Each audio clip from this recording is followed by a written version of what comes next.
আসসালামু আলাইকুম। হাই বন্ধুরা, কেমন আছেন আপনারা সবাই? আশা করি ভালো আছেন, সুস্থ আছেন। আই হোক আমিও ভালো আছি, সুস্থ আছি। যেটা বলতেছিলাম আর কি, এই যে এটা গতকালকে 20 রমজানের চিহরি ইফতার খেয়ে আর কি নামাজ পড়ে তারপরে একটু বিশ্রাম নিয়ে তারপরে রান্নাঘরে চলে আসলাম চা বানানোর জন্য। চা খেয়ে তারপরে অন্যান্য কাজগুলো করব আর আপনাদের সাথে শেয়ার করব। তো প্লিজ প্লিজ ভিডিওটা না টেনে ধৈর্য সহকারে আমার পাশে থাকবেন, ভিডিওটি দেখবেন। যেটা বলতেছিলাম, এই যে চা বানিয়ে নিলাম, চা বানিয়ে নিয়ে এখন এই যে ফ্রিজ থেকে মাছ বের করে ভিজিয়ে দিলাম আর ঢেঁড়সটা ধুয়ে অলরেডি আমি কিন্তু কেটে নিয়েছি। কেটে নিয়ে তারপরে চুলার পাড়ে সব রেডি করে রেখে আসলাম। এখন এই যে ইমানি ইলমা দুই বোনে পড়তে বসছে। ইফতার করার পর নামাজ পড়ে ওরা দুই বোনেই কিন্তু পড়তে বসছে। প্রাইভেটের পড়া আছে ইমানের, যেহেতু প্রস্তুতি ব্যাচের একদিন পরপর ইন্টারের প্রস্তুতি ব্যাচের একদিন পরপর পরীক্ষাগুলো হচ্ছে, ও উদ্ভাসে প্রস্তুতি ব্যাচ করতেছে। তো ইমানিও পড়তে বসছে, ইমানির পাশে ইলমা পড়তে বসছে। ওদের দুই বোনকে একটু চা এনে দিলাম, ওরাও নাকি আমার সাথে চা খাবে বলতেছে। তো আমি আর কিছু না দ্বিধা না করে ওদের দুই বোনকে চা দিলাম, যে সারাদিন রোজা থাকার পর একটু চা খেলে শরীরটা সতেজ লাগবে, ক্লান্ত যে ভাবটা সেটা দূর হয়ে যাবে। ওদেরকে একটু করে দিলাম, দিয়ে আমিও চা ছেঁকে নিয়ে খেয়ে তারপরে ওই যে ঢেঁড়স কেটে রেখে দিয়েছি, সেটা এখন ভাজি করব। তো ঢেঁড়সটা ভাজি করার জন্য ঢেঁড়সটা কিন্তু আমি ধুয়ে পানি ঝরায় তারপরে গোল গোল চাকা চাকা করে কেটে নিয়েছি। নিয়ে তারপরে এখানে ঢেঁড়সটা ভাজি করার জন্য কড়াইয়ের মধ্যে তেল দিলাম আর 1 চিমটি জিরা দিয়ে দিয়েছি তেলের মধ্যে, তেলানি। আর আমি ঢেঁড়স ভাজি করলে সব সময় জিরা দিই ঢেঁড়স ভাজিতে। জিরাটা তেল দিয়ে, জিরাটা তেলের মধ্যে, গরম তেলের মধ্যে দিয়ে জিরাটা আগে ভালো করে পোড়া করে ভেজে নিয়েছি।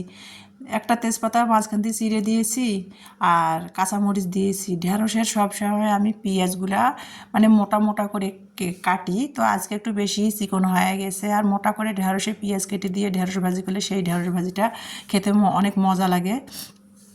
তো যাই হোক, ঢেঁড়স ভাজিটা আমি কিন্তু তারপরে করে নিলাম। পেঁয়াজ মরিচ ভাজা হয়ে গেছে হালকা করে, তারপর ঢেঁড়সটা দিলাম, দিয়ে একটু হলুদ ছিটাই দিয়েছি, দিয়ে তারপরে ঢেঁড়সটা বেশ কিছুক্ষণ ভেজে নিলাম। যখন ঢেঁড়সটা প্রায় সিদ্ধ হয়ে গেছে, ভাজা ভাজা হয়েছে, তারপরে কিন্তু আমি লবণটা দিয়েছি। আগে ঢেঁড়স ভাজিতে লবণ দিলে কি হয়, ঢেঁড়স ভাজিটা মানে ল্যাটা ল্যাটা হয়, কেমন জানি একটা হয়, এই জন্য আমি আগে লবণ দেই নাই। ঢেঁড়স ভাজিটা আগে আমি করে নিয়েছি, তারপরে প্রায় যখন ভাজিটা হয়ে গেছে তারপরে কিন্তু আমি লবণ দিয়ে আবারও কিছুক্ষণ ঢেঁড়সটা ভেজে তারপরে নামিয়ে নিলাম।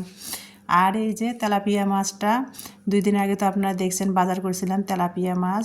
তা তেলাপিয়া মাছটা অনেক টাটকা ছিল। ভাবলাম যে মাছটা কষিয়ে রাঁধবো না কি দিয়ে রাঁধবো, ঢেঁড়স তো ভাজি করে নিলাম। তো চিন্তা করলাম যে কষিয়ে রান্না করলে মাছটা অনেক টাটকা, কষিয়ে রান্না করলেও ভালো লাগবে, ভেজে রান্না করলেও ভালো লাগবে, কিন্তু আমার বড় মেয়ে খাবে না। ও কষিয়ে মাছ রান্না করলেও খেতে চায় না। তো সারাদিন রোজা থাকার পর যদি এক টুকরো খায়, তারপরে কষিয়ে রান্না করলে খাবে না, নষ্ট করবে। তো সেই জন্য ভাবলাম যে এক টুকরা যদি খায়, সেই জন্য ভাবলাম যে মাছটা ভেজেই রান্না করি। তো যেই কথা যেই কাজ সেই কথা, মাছটা ভেজে নিলাম। মাছটা ভাজানোর জন্য কিন্তু আগে আমি হলুদ গুঁড়ো, মরিচ গুঁড়ো, লবণ দিয়ে মাছটা মেখে রেখে দিয়েছিলাম 2-1 মিনিট।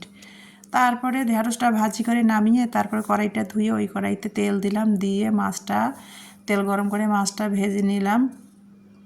নিয়ে মাছটা তুলে রেখে কিন্তু এখন আমি আলু আর টমেটো দিয়ে মাছ রান্না করব। তো আলু টমেটো দিয়ে মাছ রান্না করবো। মশলা আগে কষিয়ে নিলাম, তারপরে এখানে আমি এখানে মশলা, মাছের মধ্যে মশলা দেওয়ার মধ্যে রসুন বাটা দিয়েছি আর কাঁচামরিচ বাটা দিয়ে দিয়েছি, স্বাদ মতো লবণ আর হলুদ গুঁড়ো, জিরা ধনিয়ার গুঁড়ো আমি হাতে বানিয়েছি যেটা, সেটাই দিয়েছি। আর আমি সবসময় তো হাতে বানা জিরা, আমি নিজে মশলা হাতে তৈরি করে খাই, বাজারের প্যাকেটের মশলা খাই না। তো যাই হোক, এই যে আর কি আলু টমেটো আর কি ভালো করে কষিয়ে নিলাম, নিয়ে তারপরে পরিমাণ মতো পানি দিয়ে ঝোলের জন্য সিদ্ধ হওয়া পর্যন্ত অপেক্ষা করব।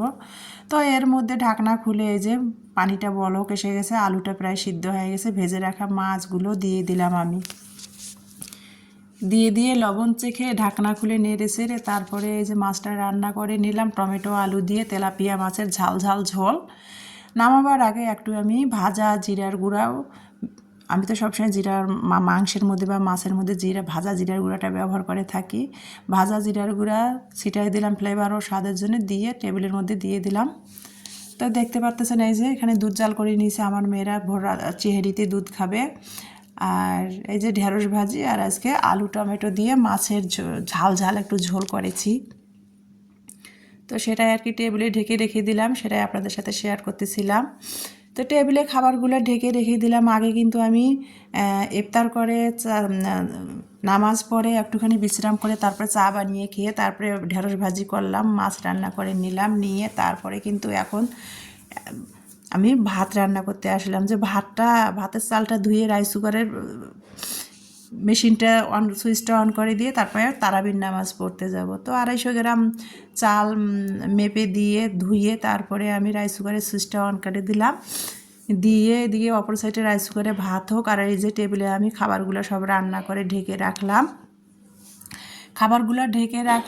যে এই যে দেখেন এখন আমি ভাত বসাই দিলাম, রান্নাগুলো হয়েছে। এখন বাজে 9:37, 9:30 বেজে গেছে।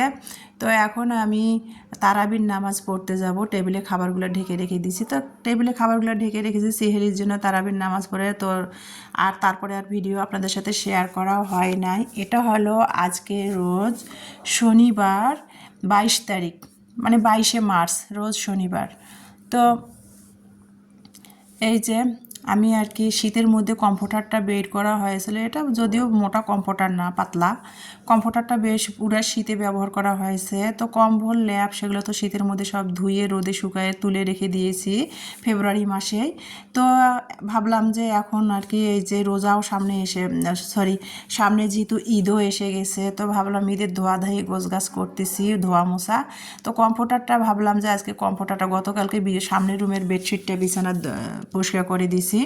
তো ভাবলাম যে আজকে আর কি কমফোর্টারটা ধুবো, একটা একটা করে সব ধুবো যেগুলো আছে আর কি। সামনে যেহেতু ঈদ, তারপরে ইলমার বাবা চলে আসবে, ইলমার বাবা আসলে তো সেরকম কাজ আর হবে না, তাকে সময় দিতে হবে। তো সেই জন্য আর কি সকাল 10টা থেকে শুরু করলাম। কমফোর্টারটা গরম পানি করে সার্ফ এক্সেল দিয়ে ভিজিয়ে ধুয়ে তারপরে ছাদে নেড়ে দিলাম, সেটাই আপনাদের সাথে শেয়ার করলাম।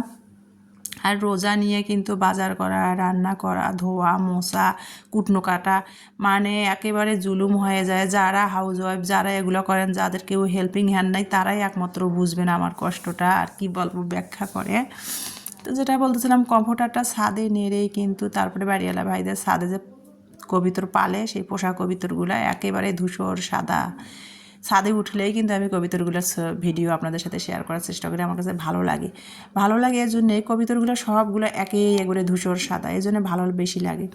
তো ছাদে উঠছি তো কমফোর্টারটা নাড়ার জন্য, কাপড় নাড়ার জন্য, সে কাপড় রোদে শুকানোর জন্য। আর 2 দিন ধরে ওয়েদারটা কী অবস্থা, মানে রোদও না বৃষ্টিও না, ওয়েদারটা মেঘলা মেঘলা হয়ে আছে। তারপরও কমফোর্টার ধুয়ে নেড়ে দিলাম, যে সময় যেহেতু বেশি না, ইলমার বাবা 24 তারিখে আসবে। একটু একটু করে কাজগুলো রোজা নিয়ে জুলুম হয়ে যাবে, একবারে সব কাজ করতে একটু একটু করে কাজগুলো গুছাই নেই। তো এর ফাঁকে আর কি কাপড় চোপড় সব ধুয়ে ছাদের রোদে শুকাতে দিয়ে এসে তারপরে এই যে নামাজ কালাম পড়া শেষ। ইমানিকে বলতেছিলাম যে তুমি ইফতারের আমি সব রেডি করে দিচ্ছি, তুমি ইফতারের সব হাতাহাতি কাজ করে আম্মুকে করে দাও।